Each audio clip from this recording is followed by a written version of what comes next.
आज का सूत्र माता पिता और पति पत्नी, ये परिवार केंद्रित ग्रंथ है। परिवार में माता पिता किस केंद्रीय भूमिका में होते हैं? भारत के परिवारों में माता पिता को संस्था माना है। भारत के परिवारों के लिए कहा गया है कि माता पिता एक स्त्री पुरुष नहीं, एक समूची संस्था है। उनका मान करना परमात्मा की पूजा करने जैसा है। तो चलिए कथा में चले, उसके पहले कहानी सुनिए। छोटी सी कहानी है, उसका संदेश पकड़ने का प्रयास करिए। एक फकीर था गुरु जीएफ नाम का, थोड़े अजीब अजीब काम करते थे। उनकी कुटिया के बाहर उन्होंने एक तख्ती टांग रखी थी और उस तख्ती पे लिखा हुआ था कि जिन्हें अपने माता पिता के साथ रहने में असुविधा हो वो कृपया इस आश्रम में ना आए। ऐसी तख्ती लिखी थी। लोग आते, पढ़ते और उनसे पूछा गया कि आपने ऐसा क्यों लिखा है?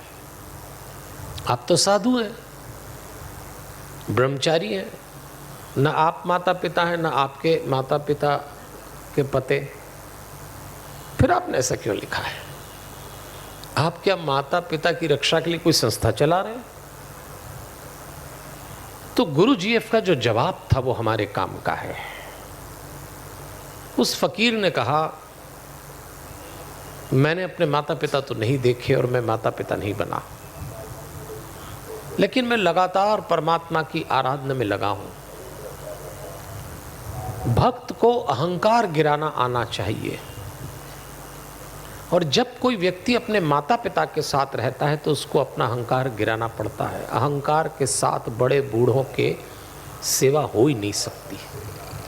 और जो अपने माता पिता के साथ प्रेम पूर्ण और सम्मान देते हुए रहना सीख गया उसको भगवान जल्दी मिल जाएगा, क्योंकि वो अहंकार गिराना जान जाता है, वो सम्मान देना जानता है।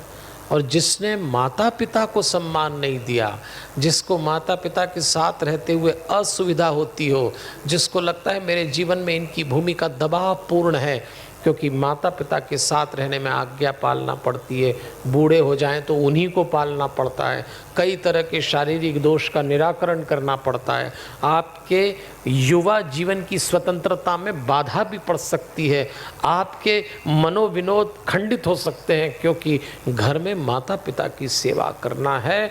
तो गुरु जीएफ ने कहा, समझ लीजिए इसका अगला कदम ही परमात्मा है। इसलिए मैं लिखता हूं कि जिसको जरा भी असुविधा हो ना आए। आइए बात यहीं से शुरू करेंगे। ये एक संस्था है, ये माता पिता स्त्री या पुरुष नहीं है।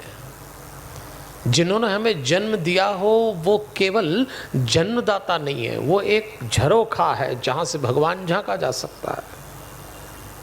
उनकी सेवा एक अनुभूति है जहां से पता लग सकता है कि परमात्मा कैसा होता होगा।